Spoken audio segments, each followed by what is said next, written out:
একটা বাজে অভিজ্ঞতা নিয়ে ঈগলের নতুনভাবে ফেরা হিনো RM2 এই স্যুট ক্লাস বাসে ভ্রমণ করা। ঈদ সিজনে ফিরেছি সাতক্ষীরা থেকে ঢাকায়। বাসের কন্ডিশন চলনসই হলেও ইঞ্জিনের নয়েজ অনেক বেশি।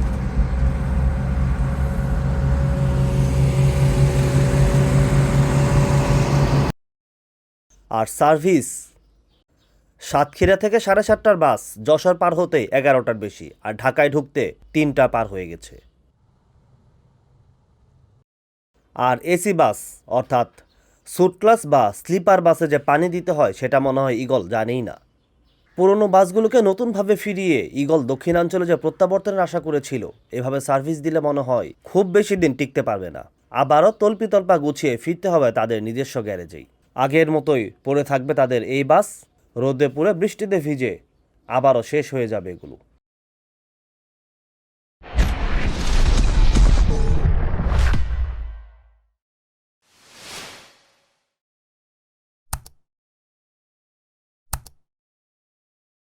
আসসালামু আলাইকুম ভিউয়ার্স।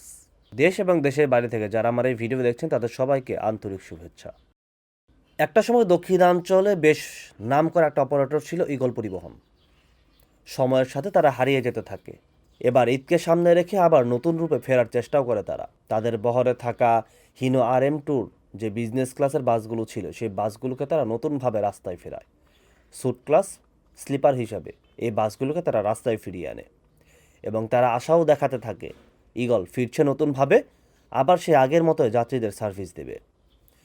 সেই আশাতেই ঈগলের এই বাসে টিকিট করা আমার সাতক্ষীরা থেকে ঢাকা।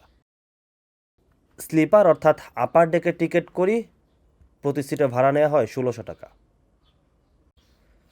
ঈগলের এই বাস যখন নতুন নামায় তখন তাদের রিভিউ দিয়েছিলাম, সেখানে বডি সহ খুঁটিনাটির যে বিষয়গুলো ইন্টেরিয়র সব কিছুই দেখিয়েছিলাম।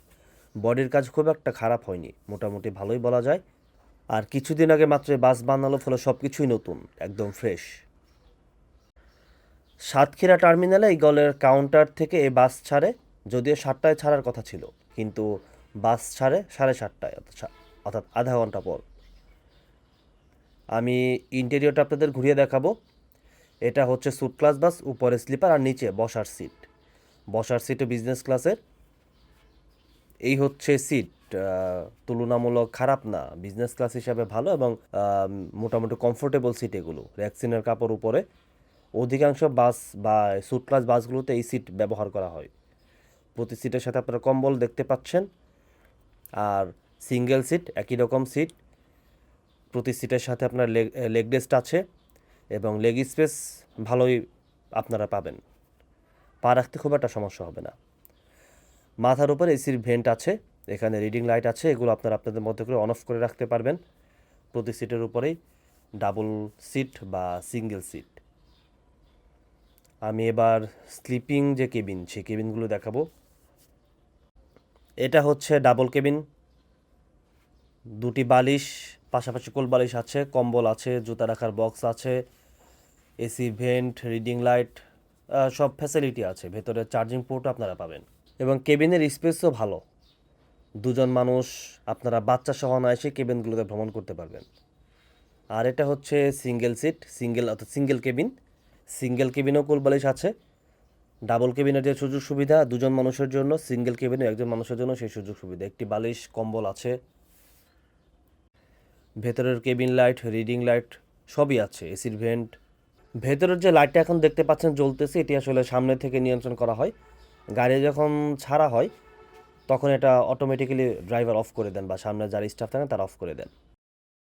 এখন এই বাস চলছে যশোর হয়ে, তারপর ঢাকা যাবে এই বাস।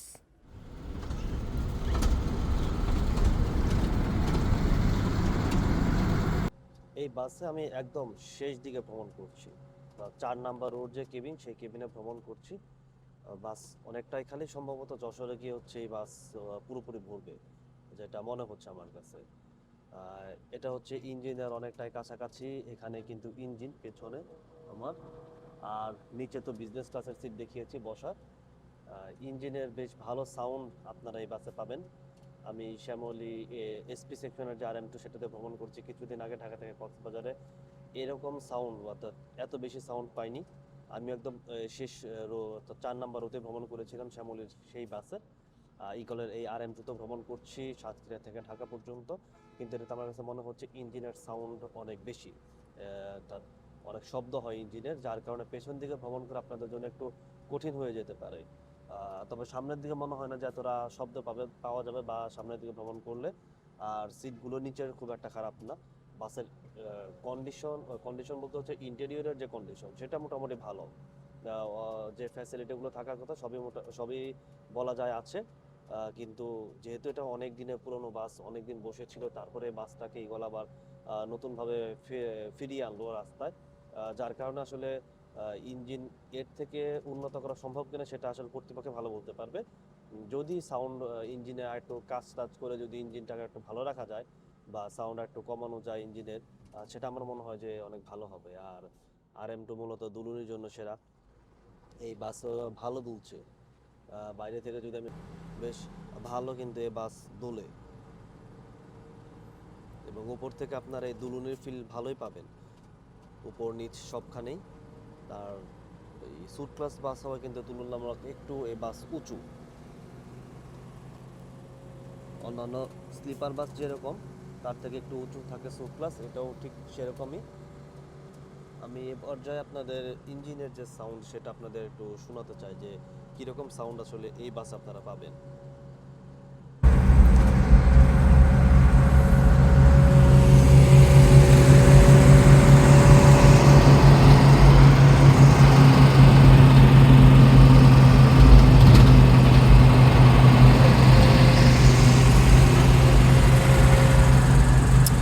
আমি কেবিনে বসে যেরকম সাউন্ড পাচ্ছি, এই সাউন্ডটা আসলে আপনারা বুঝতে পারবেন যে কীরকম সাউন্ড পাওয়া যায়, কতটা বেশি। আমার কাছে মনে হচ্ছে নয়েজ অনেক বেশি।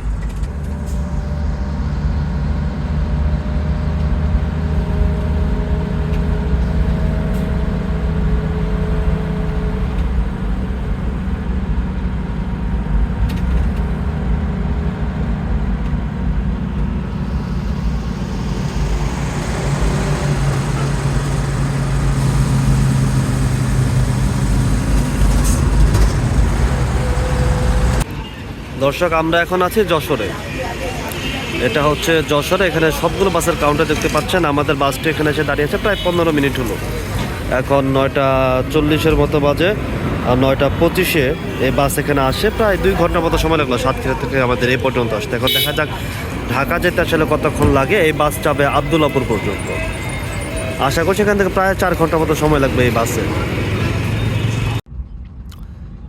10:10 বাজে, সাতক্ষীরা থেকে 7:30টার সময় বাস ছাড়ে। এখনো পর্যন্ত আমরা যশোরেই পড়ে আছি।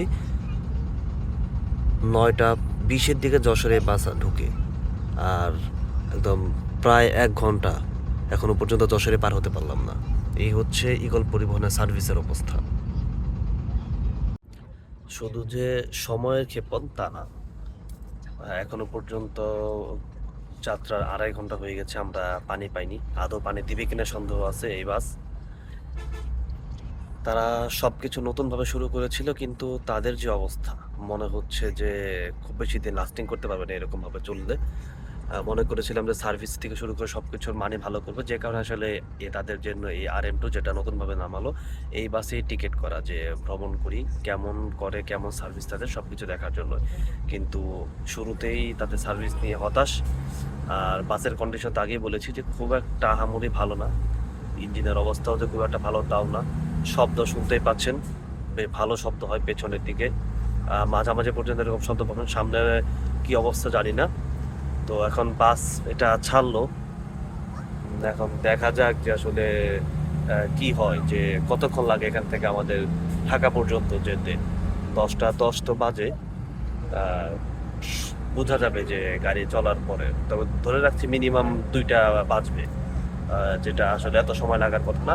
সর্বোচ্চ 1টার মধ্যে গাড়ি চলে যায়। এই সাতক্ষীরা থেকে ঢাকা 7টা সাড়ে 7টার মধ্যে যে বাসগুলো ছাড়ে 1টা 1:30টার মধ্যে চলে যায়। তার 10টা যখন আমাদের যশোরে, এখান থেকে 2টাতে মিনিমাম যদি বাস খুব টানে, আর মনে হয় না খুব একটা টানবে। এখন দেখা যাক আসলে বাকি পথ কীরকম সার্ভিস পাই, কী অবস্থা। 11টা বাজে, সেই যশোরের মনিহার মোড়। এর আগে দেখিয়েছিলাম, বলেছিলাম যে আমরা এখান থেকে যাত্রা করছি, কিন্তু আসলে যাত্রা এখনো পর্যন্ত শুরু হয়নি। 11টার সময় আমরা সেই যশোরের মনিহার মোড়ে আছি। এই বাসটি তেল নিতে গিয়েছিল তাদের নিজস্ব পাম্পে। যশোরের এখান থেকে খুলনা রোডের পাম্প প্রায় 15-20 মিনিটের রাস্তা। পাম্প থেকে তেল নিয়ে তারপর এখন আসলো। এখান থেকে আসলে আনুষ্ঠানিক যাত্রা শুরু হবে। তার মানে আমরা 7:30টার সময় সাতক্ষীরা থেকে 11টা বাজে এখনও পর্যন্ত আমরা যশোরেই। এই হচ্ছে আসলে ইগলের যে সার্ভিস, এই সার্ভিসের অবস্থা। যদিও তেলের সব কিছু স্বাভাবিক হয়ে যাওয়ার পর হয়তো এমনটা থাকবে না। এখন যে তেলের সংকটের কারণে আসলে তাদের নিজস্ব পাম্প থেকে তেল নিতে হচ্ছে, সেখানে আসলে পাওয়াটা কঠিন হয়ে যাচ্ছে। এটা কম বেশি সব গাড়ির ক্ষেত্রেই হচ্ছে তেলের যে সংকট, এই সংকটটা এটা কেটে গেলে হয়তো এরকমটা হবে না। তো তারপরে আসলে এটা বাদ দিলেও তাদের যে এখনও পর্যন্ত যে সার্ভিস, এখনও পর্যন্ত তাদের যে অবস্থা, সেটা খুব একটা আশা ব্যঞ্জক বা আশা করার মতো তেমন কিছু না যে ইগল আবার ভালো মতো ফিরবে বা যাত্রী সেবা তারা আবার ভালো মতো দিতে পারবে, এমনটা আমি মনে করছি না।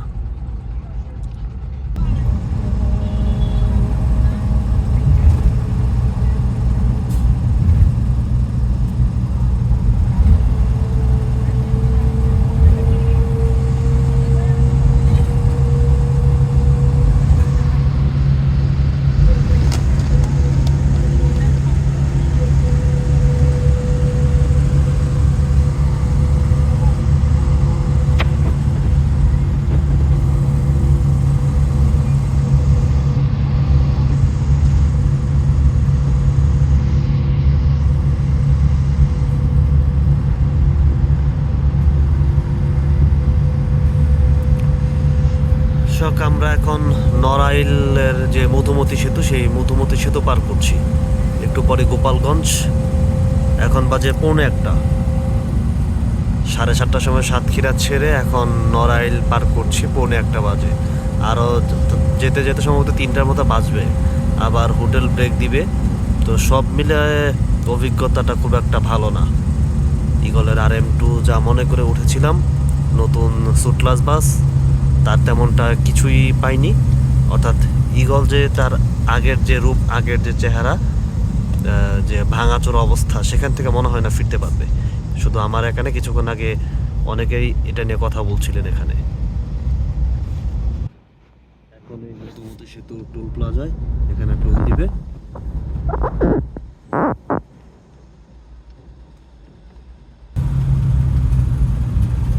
গোপালগঞ্জের ভাটিয়াপাড়া মোড় পার করে আমরা এখন ঢাকা খুলনা মহাসড়কে আমাদের বাস চলছে মহাসড়ক ধরে।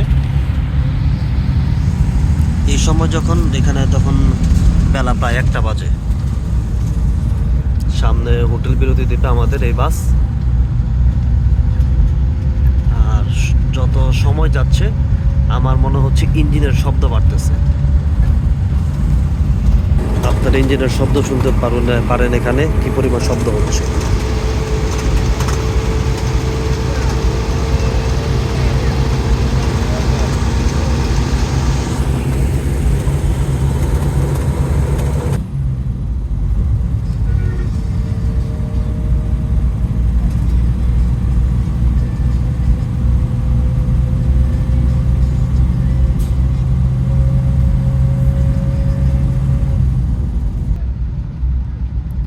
সাম্পান হাইওয়েতে প্রবেশ করছি। সাম্পান হাইওয়ে রেস্টুরেন্ট, এই রেস্টুরেন্টে বাস যাত্রা বিরতি দেবে 1টা বাজে। সম্ভবত 20 মিনিট বা আধা ঘন্টার যে যাত্রা বিরতি যেটা বলা হয়, সেই বিরতি। সাম্পানে মোটামুটি এই রুটের সব গাড়ি যাত্রা বিরতি দেয়। সোহাগ, ফাল্গুনি, এনার বাস দেখতে পাচ্ছেন। যদি আর অনেক আগে আসার কথা ছিল আমাদের, কিন্তু সব মিলে অনেকটা দেরি হয়ে গেল আমাদের। এখন দেখা যাক ঢাকা যেতে কতক্ষণ লাগে।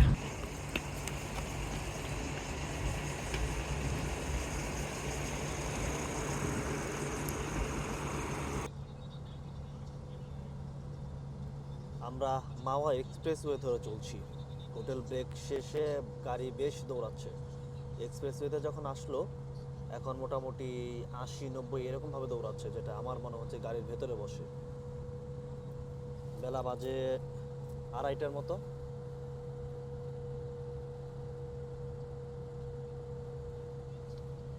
আর আধা ঘন্টা বা 40 মিনিট সময় লাগতে পারে। আমরা 7:30টার সময় উঠেছিলাম এই বাসে। এখন মাওয়া এক্সপ্রেসওয়ে ধরে চলছি। সাতক্ষীরা থেকে যশোর এসে সোয়া 1 ঘন্টার মতো দেরি সব মিলে। কাউন্টারে যাত্রী নেওয়া থেকে শুরু করে তেলের পাম্পে তেল নিতে যাওয়া, আবার ঘুরে যশোর আসা, তারপর ঢাকার উদ্দেশ্যে রওনা হওয়া, এই সব মিলে জার্নিটা একটু বিরক্তিকর। যদিও ইগলের বাস, নতুন বাস RM2 বাস, এই বাস দেখে আসলে উঠা যে নতুন বাস কেমন সার্ভিস দেয়, কেমন সব কিছু করে। তো সার্ভিস তো খুবই বাজে এক কথায় বলতে গেলে। গাড়ির কন্ডিশন মোটামুটি চলে। ইঞ্জিনের সাউন্ড তো এর আগে আপনাদের শুনিয়েছি, পেছনের দিকে বসার কারণে প্রচুর নয়েজ আসছে কেবিনের ভেতর। আর যারা নিচতলায় আছেন তাদের অবস্থা আমার ধারণা আরও খারাপ ইগলের এই বাসে।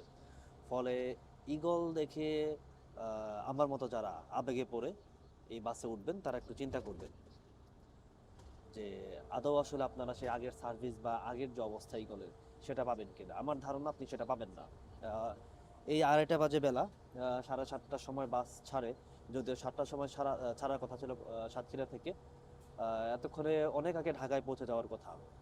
সর্বোচ্চ 6 ঘন্টা, সর্বোচ্চ গেলে 6 ঘন্টা লাগে। আমি যাওয়ার সময় সোহাগে যাই 4.5 ঘন্টা, 4.5 ঘন্টার মধ্যে আমাকে ঢাকা থেকে সাতক্ষীরা নিয়ে যায় সোহাগের স্ক্যানিয়া।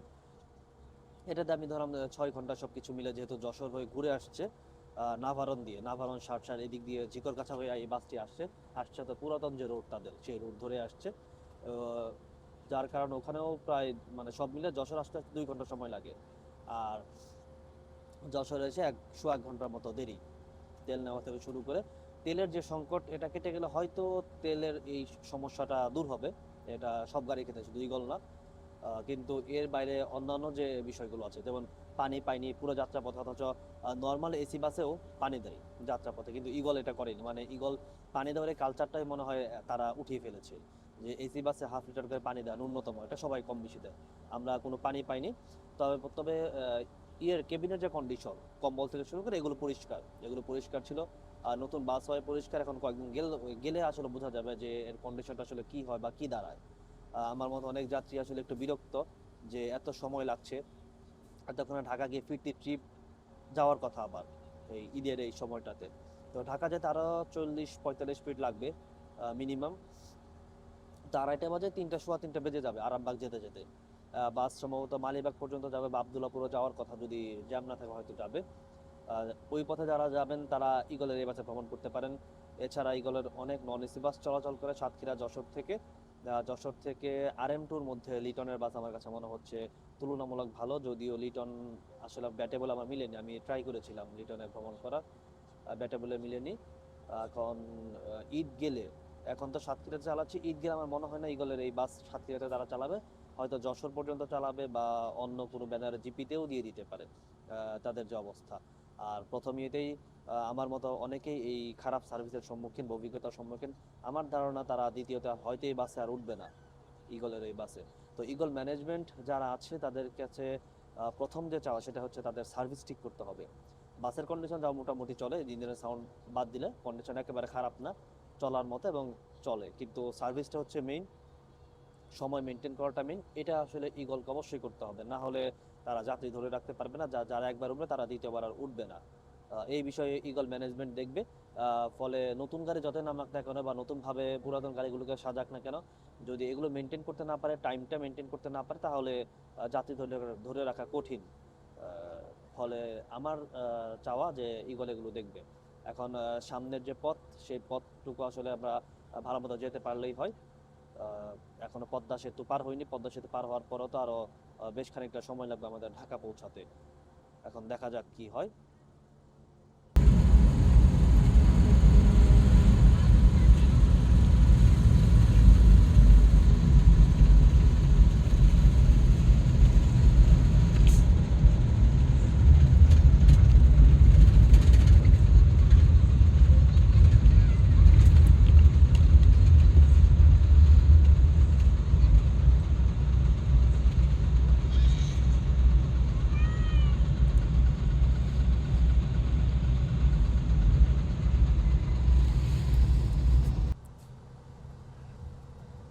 দর্শক, আমরা ভ্রমণের একদম শেষ প্রান্তে, মেয়র হানিফ ফ্লাইওভার দিয়ে উঠছি। মালিবাগ পর্যন্ত এই বাস যাবে, এরপরে যাত্রা শেষ। আমরা যখন এখানে তখন সোয়া 3টার মতো বাজে। মালিবাগ যেতে আরও 15 মিনিট, সব মিলে 3.5 দীর্ঘ একটা সময় সাতক্ষীরা থেকে ঢাকা আসতে। আর পুরো পথের ভ্রমণ অভিজ্ঞতা তো আপনাদের আমি জানিয়েছি, বাস সম্পর্কে জানিয়েছি। এখন আসলে বিদায় নেওয়ার পালা। ভালো থাকবেন, সুস্থ থাকবেন। ধন্যবাদ সবাইকে।